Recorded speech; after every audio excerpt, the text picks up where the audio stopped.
Nama saya Panji Baskara, NPM 00050, 6018. Di sini saya mau membuat video tentang menjelaskan sedikit tentang PES dasar pelajari dalam materi pembelajaran terkait kebutuhan. Terkait kebutuhan atau kegiatan menyelidiki, mencari atau mengidentifikasi spesifikasi kebutuhan sistem, serta mengomunikasikannya ke pelanggan maupun pengembang, baik secara lisan maupun tulisan. Proses sebuah proses adalah sekumpulan aktivitas yang terorganisir yang mengubah input menjadi output. Definisi proses merangkum pengetahuan dan memungkinkannya digunakan kembali atau reuse. Contoh definisi proses: instruksi manual untuk cuci piring, buku masakan, manual prosedur untuk bank, manual kualitas untuk pengembangan kualitas perangkat lunak. Dan proses yang melibatkan kreativitas, interaksi antara berbagai orang berbeda, pemilihan teknik, serta latar belakang pengetahuan dan pengalaman. Contoh prosesnya adalah menulis buku, menyelenggarakan konferensi, mendesain prosesor, persyaratan teknik. Software life cycle. Ini seperti kita membuat requirement feasibility study dulu, lalu kita masuk ke requirement engineering, masuk ke desain. Setelah desain dia masuk ke implementation. Lalu baru di testing. Jika pada testing ada kesalahpahaman, maka dia kembali lagi desain, kembali lagi implementation, lalu tes lagi. Jika sudah, maka masuk ke deployment. Setelah deployment, kita masukkan ke operation. Jika tidak memenuhi spesifikasi, dia akan masuk ke maintenance, lalu kembali lagi ke operation, kembali lagi seperti itu.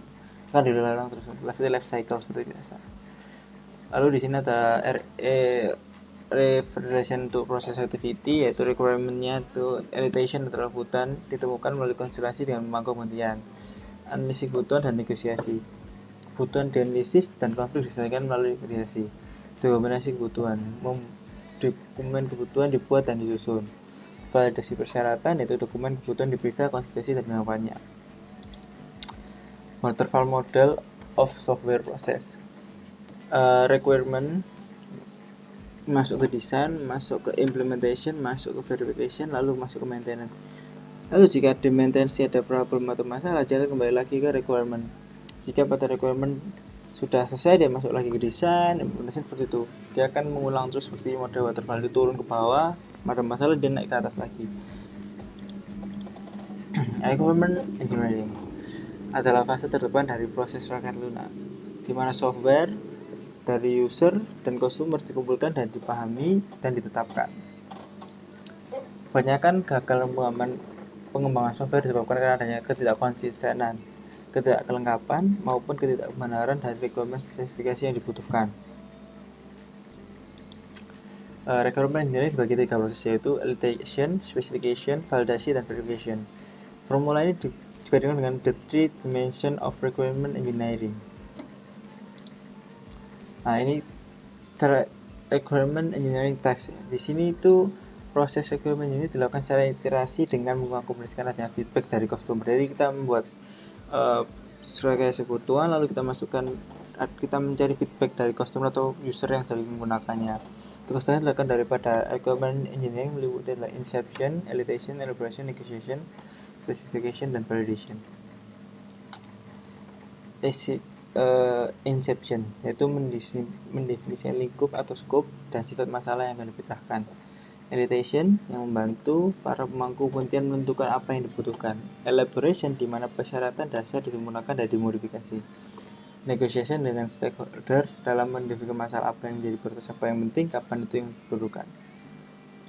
Seperti ini requirement engineering task, yaitu user masuk ke elicitation, user requirement kan, masuk ke specification, requirement kembali lagi seperti ini, feedback dari user, validasi dan verifikasi, model yang divalidasi, itu.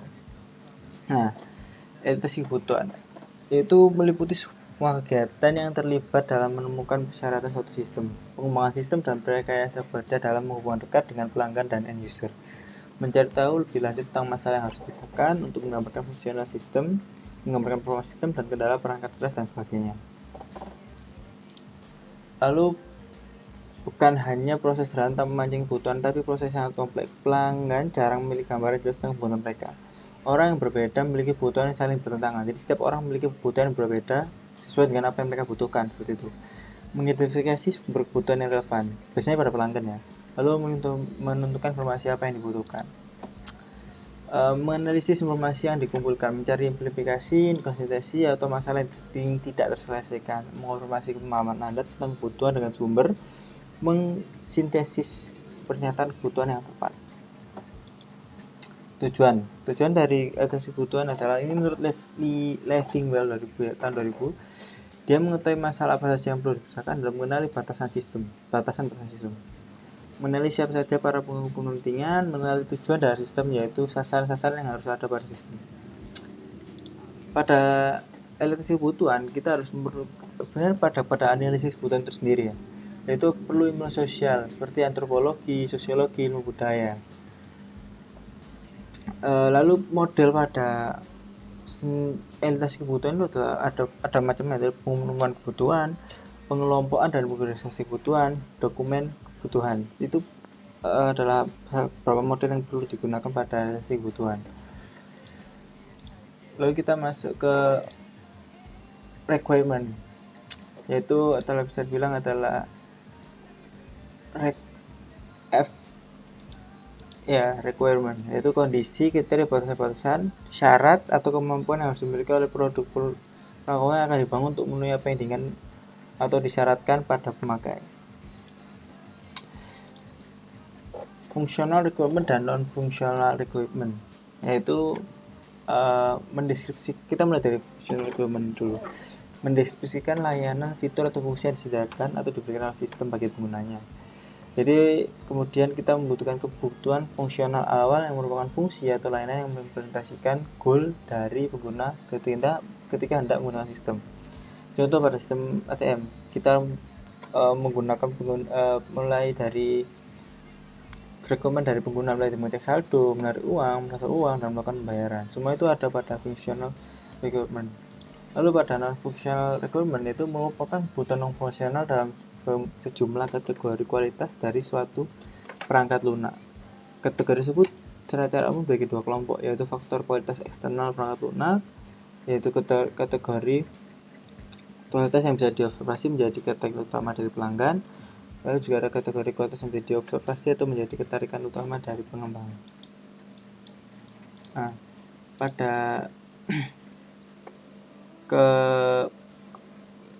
ada jenis kebutuhan perangkat lunak dan juga ada kebutuhan dari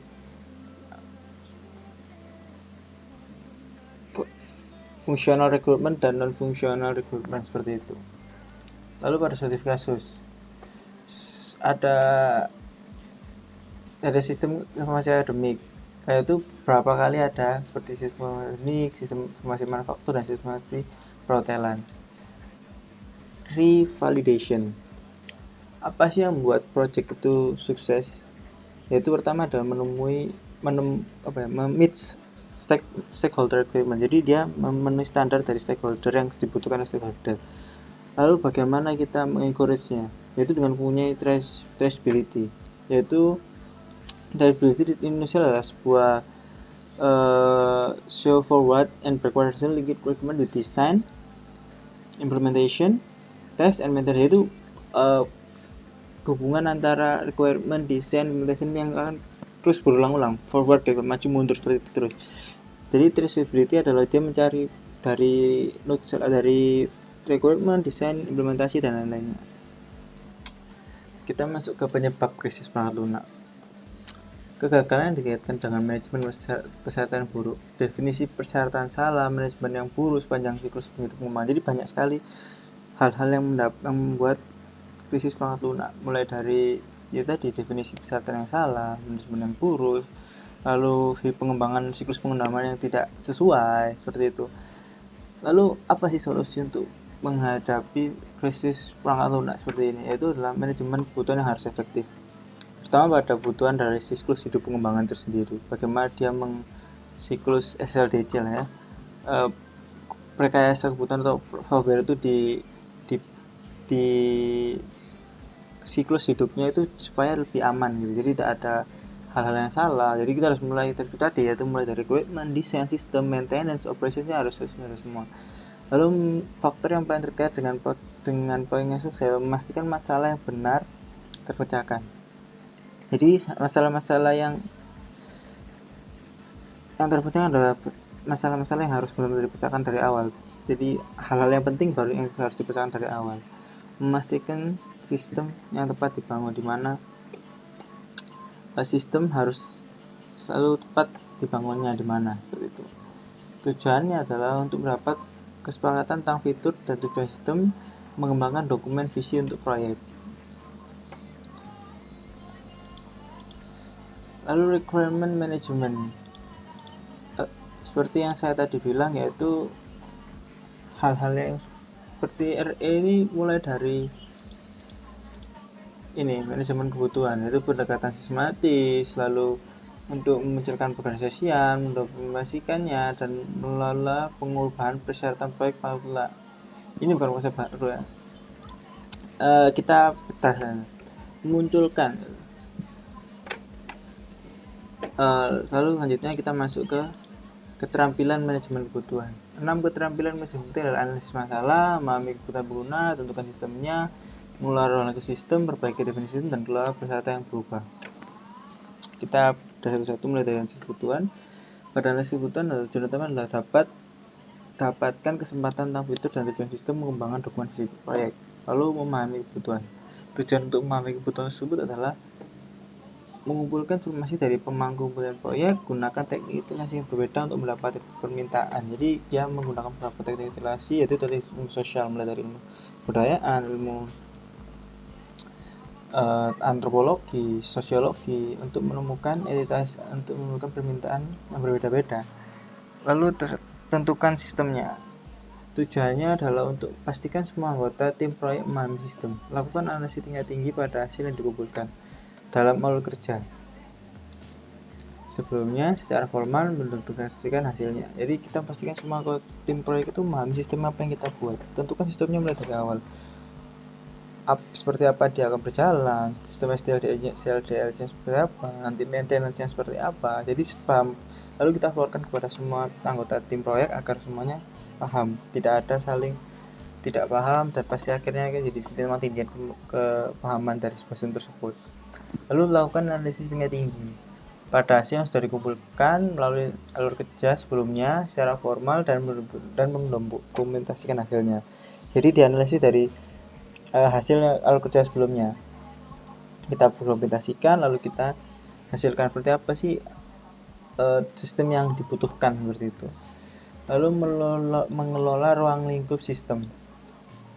Tujuannya adalah tentukan kumpulan persyaratan yang akan disertakan dari sistem ini. Tentukan satu set fitur arsitektur signifikan dan menggunakan kasus tersebut untuk menelusuri dan membantu memperhatikan persyaratan. Seperti itu. Lalu perbaiki definisi sistem. Memberikan pemahaman yang lebih mendalam tentang prosedur sistem, memberikan deskripsi rinci tentang penggunaan antarmuka dan penggunaan model dan secara tahapnya. Nah, di sini saya bisa bilang bahwa rekayasa kebutuhan adalah hal-hal yang penting yang perlu kita saling,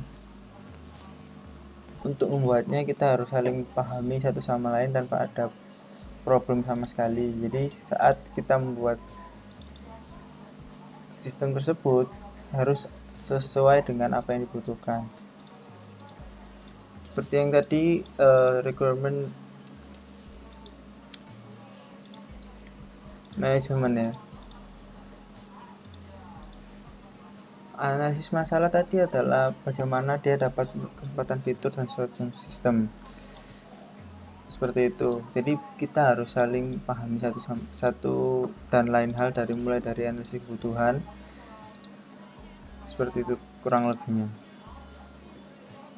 Lalu ada beberapa hal yang lagi yang saya sampaikan, yaitu mulai dari validasi kebutuhan tadi. Validasi kebutuhan adalah berurusan dengan menunjukkan bahwa implementasi dari kebutuhan sesuai dengan apa yang diharapkan oleh klien. Biaya kesalahan kebutuhan sama mahal, sehingga validasi sangatlah penting. Biaya memperbaiki kesalahan pada kebutuhan setelah di deliver ya, bisa sampai 100 kali lebih besar dibanding memperbaiki pada proses implementasi. Melalui frame, jadi proses yang tadi, requirement, specification, design, dan implementation tadi itu, jika sudah di deliver, maka biaya yang digunakan itu bakal lebih mahal saat untuk kesalahannya untuk divalidasi kembali. Jadi validasi kebutuhan itu adalah sangat penting.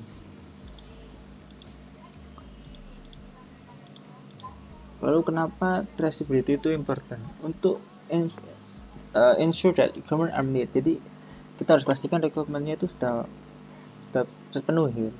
Lalu pahami relationship atau hubungan antara requirement dan sistem yang diberikan. Usahakan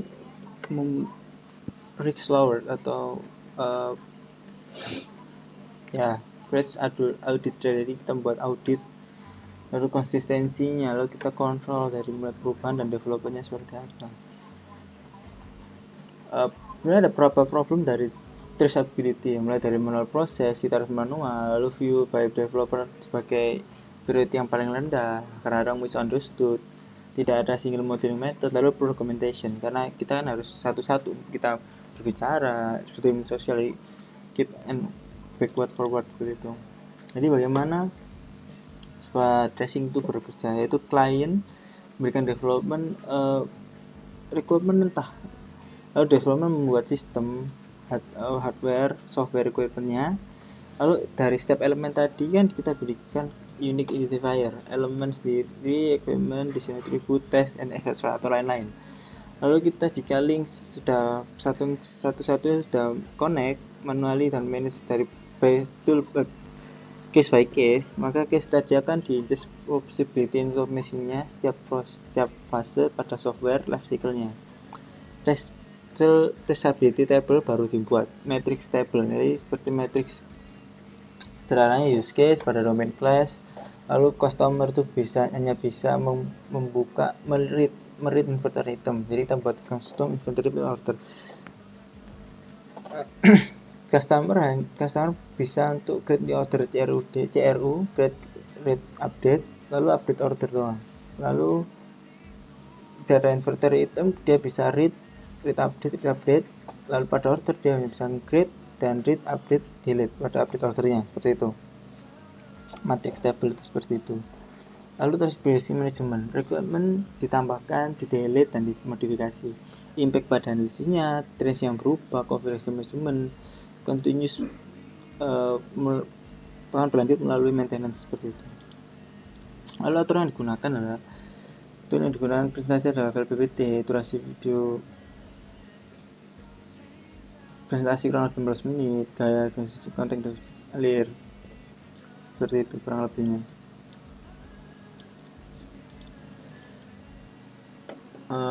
Kurang lebihnya seperti itu yang sudah saya jelaskan. Jadi jika ada salah kata mohon maaf dan terima kasih.